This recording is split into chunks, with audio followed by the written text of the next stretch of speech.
윤 부장님. 윤 부장님, 오늘은 어떻게 준비를 하고 계셨네요? 아, 이제 다 알지. 뭘 이제 시내 경기 올라왔지. 자, 질문 들어가자. 네, 알겠습니다. 윤 부장님, 올해 12월 8일에 임대사업자에 대한 법안이 국회 통과된 게 몇 가지 있는 걸로 아는데요. 대략적으로 어떤 것들이 있나요? 저번에 이 간주임대료 책정 시 이 소형주택은 주택수에서 제외된다고 했었는데, 이 소형주택의 기준이 2018년 현재 전용 면적 60제곱미터에서 기준 시가 3억 원, 3억 원 이하라고 했었는데, 이게 3년이 연장이 됐지. 하지만 그대로 연장된 게 아니라 이 내년부터 소형주택의 기준은 바뀌는 거고, 이 전용 면적 40제곱미터에 2억 원 이하로 이제 법안이 통과가 됐고, 그러니까 이제 내년부터는 전용 면적 40제곱미터에 2억 원 이하는 간주임대료 책정 시 제외된다고 보면 돼. 그러니까 주택세에서 제외된다고 보면 되는 거고, 그리고 임대소득세에서 임대사업자는 필요 경비율을 저번 시간에 내가 70% 공제해 줄 거라고 했었는데, 이게 이제 60% 해주기로 법안이 통과가 됐고, 이 임대사업자 등록을 안 한 사람들은, 그러니까 미등록자들은 50% 공제를 해주기로 했지. 이걸 본다면 뭐 임대사업자를 하냐 안 하냐 차이는 큰 차이가 없어, 어떻게 보면은. 이제 그리고 12월 둘째 주 내가 이제 부동산 매거진 방송 시간에 내가 말을 했던 건데, 이 조정 대상 지역에서 2주택자나 3주택자 3주택 이상자들은 세부담 상한을 300% 적용을 하겠다고 발표를 했었는데, 이 법안이 통과가 된 게 2주택자는 200%로 세부담 상한을 조금 낮추기로 했고, 이 3주택자들은 그대로 300%를 적용하기로 했지. 한 이 정도쯤?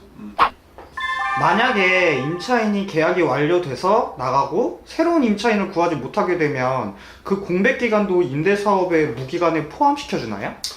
이거는 이제 두 가지로 이제 나눠서 봐야 되는데, 이 조특법 97조 3항과 4항의 이 장기보유 특별공제에서 임대기간 산정하는 거랑 97조 5항의 양도소득세 세액 감면에서 산정하는 게 다른데, 예를 들어서 설명을 해보자면은, 기존 임차인이 퇴거를 하고 새로운 임차인이 주민등록 이전하는 날까지 약 6개월의 공실 기간이 있었다면은, 여기서 이 6개월은 97조 5항에서는 임대사업을 연속적으로 해야 되기 때문에 공실 기간이 최대 6개월이기 때문에, 그러니까 6개월이 넘어가면 임대사업을 한 것으로 인정을 안 해주기 때문에 이 공실이 6개월을 넘어가면 안 돼. 90조 5항을 적용받으려면. 그러면 90조 3항과 4항은 이 통산 기간이니까 기존 기간을 아마 인정해줄 듯 싶어. 여튼간에 이 6개월의 공실 기간 중 각각 인정하는 기준이 다른데, 97조 3항과 4항은 공실이 있더라도 기획재정부령에 기획재정부령에 따라서 그러니까 3개월 기간 내에는 이 기간을 3개월이라는 기간은 인정을 해준다는 거고, 97조 5항은 이 기간을 아예 인정을 안 해줘.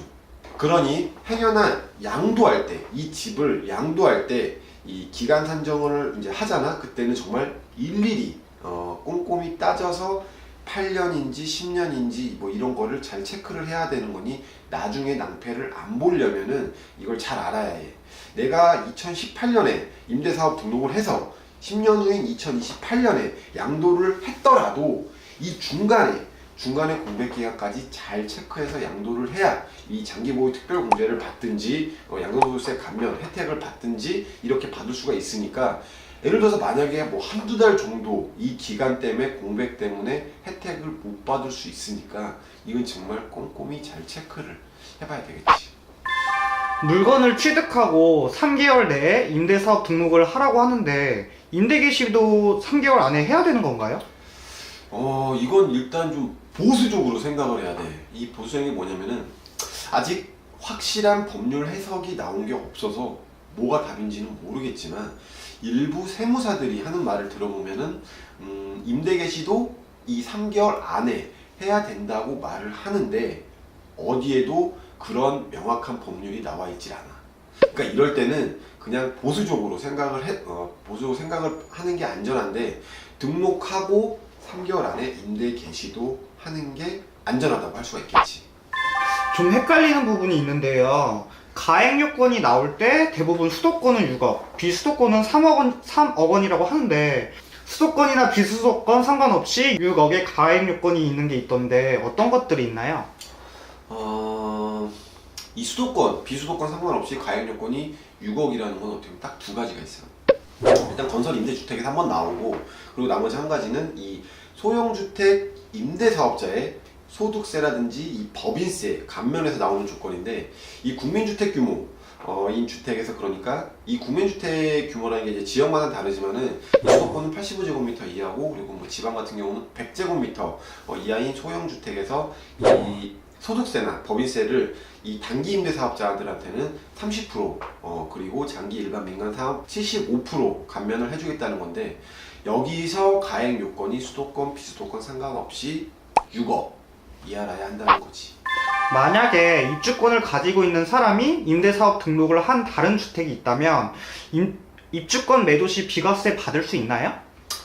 그러니까 이제 2주택인 자가 그 중에 하나는 이제 입주권, 다른 하나는 임대사업 주택인데, 이 입주권을 매도할 때 말하는 거잖아. 그러니까 많은 사람들이 이 다른 한 주택을 임대사업을 했기 때문에 비과세를 받겠지, 아마 그렇게 생각을 할 텐데 그렇지가 않아.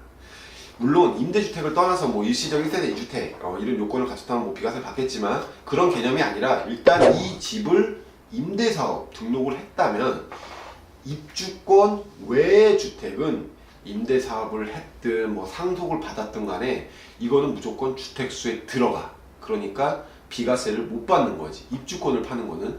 이것도 사람들이 단순히 뭐 그러겠거니 하고 생각하면 되게 큰 오산인 부분이니까 굉장히 유의해야겠지. 그러면 반대로 임대주택이 입주권으로 바뀌고 거주주택을 양도시, 그건 비과세 받을 수 있나요? 그건 받을 수 있지. 이 입주권을 팔 때는 이 입주권 외에 주택이 있다면 안 된다는 거고, 다른 나머지를 팔 때는 그냥 알고 있는 규정대로 임대사업자의 거주주택 비과세 특례로 하면 되지. 임대사업자가 현재 의무기간을 완료치 않고 이행하고 있는 중에 다른 임대사업자에게 집을 매도 시 매수한 임대사업자는 임대 의무기간이 처음부터 시작인 건가요? 아니지. 그거는 임대사업자 간의 거래는 포괄승계니까 지금까지 기간을 모두 인정을 해주는 거고, 해당 권리와 의무 역시 승계를 받는 거기 때문에 그냥 사람만 바뀌는 거라고 생각하면 돼. 그래서 이 주택 임대 등록을 한 사람들이 급전이 필요해서 이 집을 팔아야 하는 상황이라면 의무기간을 못 채우더라도 이 임대사업자에게 매도를 하면 과태료도 안 내는 상황이기 때문에 이걸 잘 활용하면 되겠지.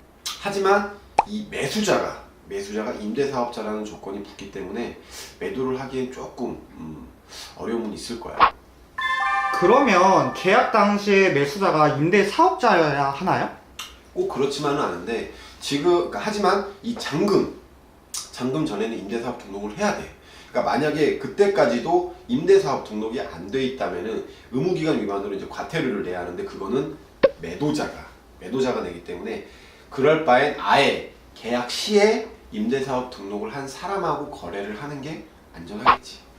전세 계약이 되어 있는 주택을 임대사업 등록을 하려고 할 때 표준 임대차 계약성과 최초 임대료정은 어떻게 되는지 궁금합니다. 그러니까 이제 기존에 이제 전세가 돼 있는 집을 말하는 건데, 그걸 떠나서 일단 먼저 새로운 주택을 전세 계약을 하고 임대사업 등록을 하려면 원래는 임대차 계약 체결일부터 3개월 이내 신고서와 함께 이 표준 임대차 계약서를 첨부를 해서 제출을 해야 되지만, 임대사업이 되어 있지 않고 기존에 전세 계약이 돼 있는 주택을 임대사업 등록을 하려면 이 기존의 임차인과 표준 임대차 계약서를 작성할 필요는 없고, 갱신이 된다거나 신규로 계약을 체결한다면 그때는 임대 조건을 신고를 해야 돼.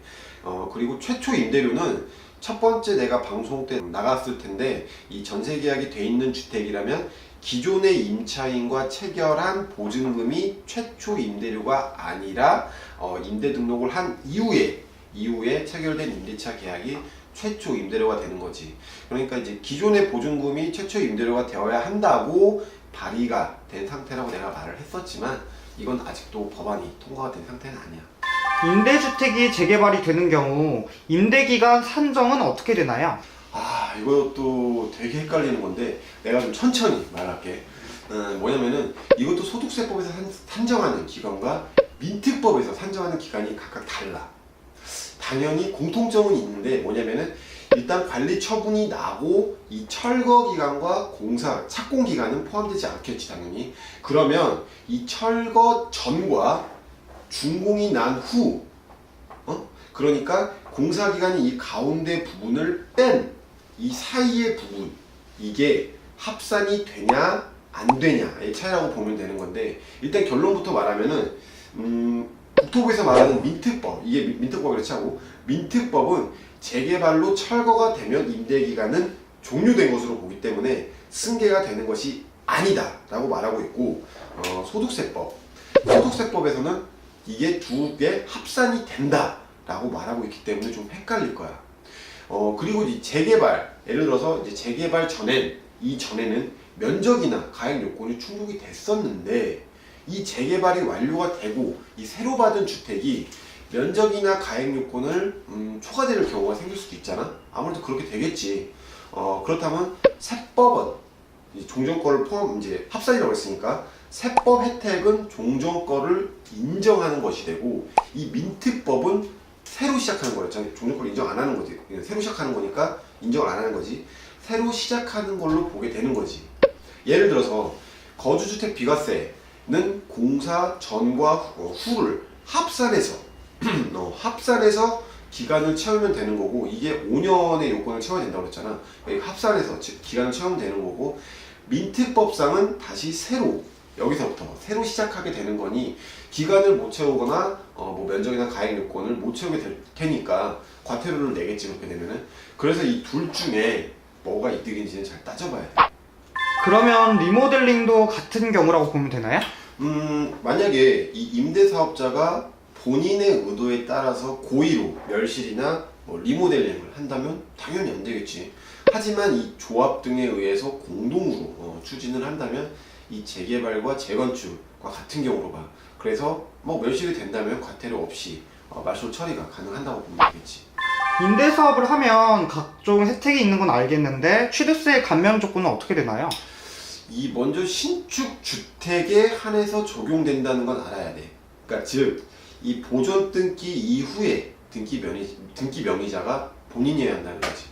그리고 이제 면적 요건이 60제곱미터 이하라면 면제라고 되어 있지만 조심해야 될 게, 취득세가 200만 원 이하면 면제야. 하지만 이 200만 원이 초과가 된다면 85% 감면인데, 예를 들어서 취득세가 201만 원이 나왔다면 어떻게 되냐면 이 201만 원에 대한 15%를 취득세를 내면 된다는 거고, 혹시나 해서 하는 말인데 여기서 왜 15%인지 내가 굳이 얘기 안 해도 되겠지.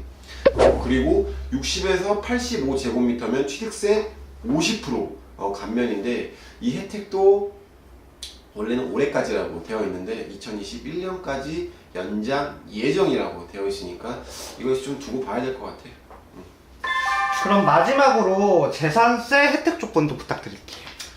재산세 혜택도 원래는 이제 올해까지라고 되어 있지만 이것도 2021년까지 연장될 예정이라고 하니까 뭐 지켜봐야겠지. 그래서 일단 한번 살펴보자면은, 이거는 좀 취득세와는 달리 단기 임대사업자하고 중공공 임대사업자로 나눠서 살펴봐야 돼.